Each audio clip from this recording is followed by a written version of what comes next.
بسم اللہ الرحمن الرحیم۔ السلام علیکم ورحمۃ اللہ وبرکاتہ۔ میں ہوں آپ کی ہوسٹ ڈاکٹر عالیہ احد۔ یہ چینل آپ کو پتہ ہم نے کس کے لیے بنایا ہے اور کیوں بنایا ہے کہ وہ لوگ جو اپنی باتیں اپنوں سے کرتے ہوئے ہچکچاتے ہیں وہ آرام سے اس فورم پہ ہم سے سوال کریں، ادب کے دائرے میں رہتے ہوئے، اور ہم اچھے لفظوں میں اور ادب کے دائرے میں آپ کا مسئلہ حل کر دیں۔ نہ آپ کا مقصد کوئی بے حیائی کے سوال کرنا ہوتا ہے، نہ ہمارا مقصد بے حیائی کے جواب دے کے بے حیائی پھیلانی ہوتی ہے، کیونکہ قرآن پاک میں اللہ رب العزت ارشاد فرماتے ہیں کہ اگر آپ کو کوئی مسئلہ پیش آ گیا ہے اور اس مسئلے کا آپ کو پتہ نہیں تو اہل علم سے اس کا سوال کر سکتے ہیں۔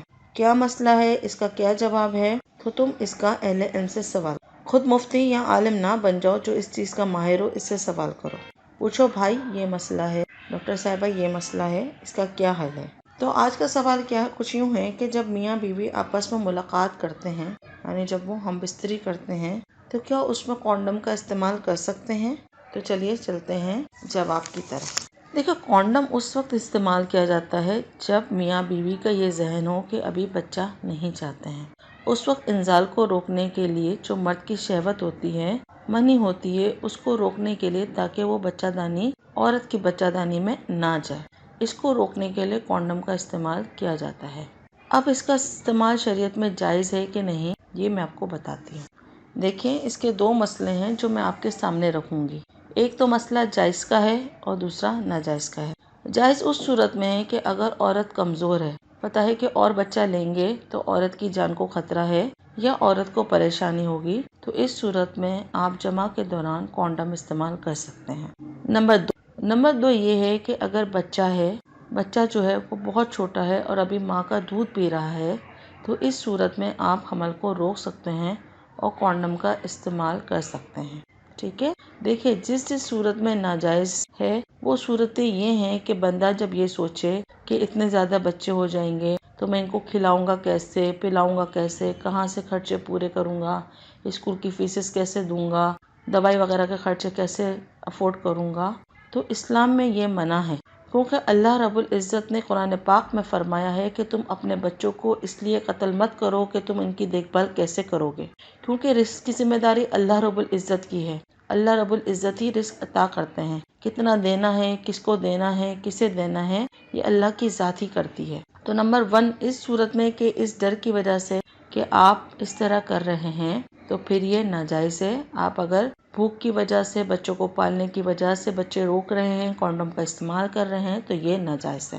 نمبر 2، یہ صورتحال ہوتی ہے کہ بعض دفعہ ایسا ہوتا ہے کہ عورت یہ چاہتی ہے کہ اگر بچہ پیدا ہو گیا تو میرے حسن میں کمی ہو جائے گی، میرے حسن میں کمی آ جائے گی، اگر میں بچوں کو فیڈ کراؤں گی تو میرا فگر آؤٹ ہو جائے گا، ڈیلیوری میں میرا پیٹ سکڑے گا، آگے بڑھے گا، اور پیٹ جو ہے وہ میرا پیٹ کی شیپ خراب ہو جائے گی، کمر جو ہے میری بھدی ہو جائے گی، تو اس صورت کے اندر ناجائز ہے۔ آپ اس صورت میں کونڈم کا استعمال نہیں کر سکتے۔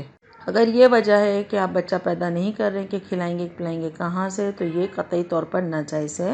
اللہ رب العزت نے اس سے منع فرماتے ہیں، جس کا خالق و مالک اللہ تعالیٰ ہے۔ ایک حدیث میں آیا ہے، اور حدیث کا مفہوم یہ ہے کہ تم اس عورت سے شادی کرو جو بہت زیادہ بچے جننے والی ہو، کیونکہ قیامت کے دن آپ صلی اللہ علیہ وآلہ وسلم کو اپنی زادیہ امت پہ فخر ہوگا۔ تو مسئلہ آپ کی سمجھ میں آ گیا ہوگا کہ کونڈم کا استعمال کن صورتوں میں جائز ہے۔ اس صورت میں جب عورت کی جان کو خطرہ ہے، اس صورت میں جب عورت فزیکلی کمزور ہے اور بار بار بچہ پیدا کرنے سے اس کی صحت مشکل میں آ جائے گی، وہ بیچاری پریشانی میں ہو جائے گی، ابھی بچہ چھوٹا ہے، دودھ پی رہا ہے، تو اس وجہ سے ہم بستری کے دوران کونڈم کا استعمال جائز ہے۔ دوسری صورت ہے کہ آپ زیادہ بچہ افورڈ کرنے سے ڈر رہے ہیں، یا آپ کو یہ ہے کہ بہت زیادہ شور شرابہ ہوگا اور میں بچے پیدا نہیں کر سکتا، صرف اپنے طور پہ یہ حکمت عملی اپنی ہوشیاری میں کرنا، تو غلط ہے۔ یا عورت کو یہ ہو کہ میرا فزک خراب ہو جائے گا، یا میں ڈسٹرب ہو جاؤں گی، یا میرے شوہر سے میں دور ہو جاؤں گی، تو اس صورت میں بھی کونڈم کا استعمال غلط ہے، ناجائز ہے۔ تو امید کرتی ہوں آج کا مسئلہ اور اس کا حل آپ کی سمجھ میں آ گیا ہوگا۔ اگلی ویڈیو، اگلے ٹاپک تک کے لیے اپنی ہوسٹ ڈاکٹر عالیہ احد کو اجازت دیجیے۔ اللہ حافظ۔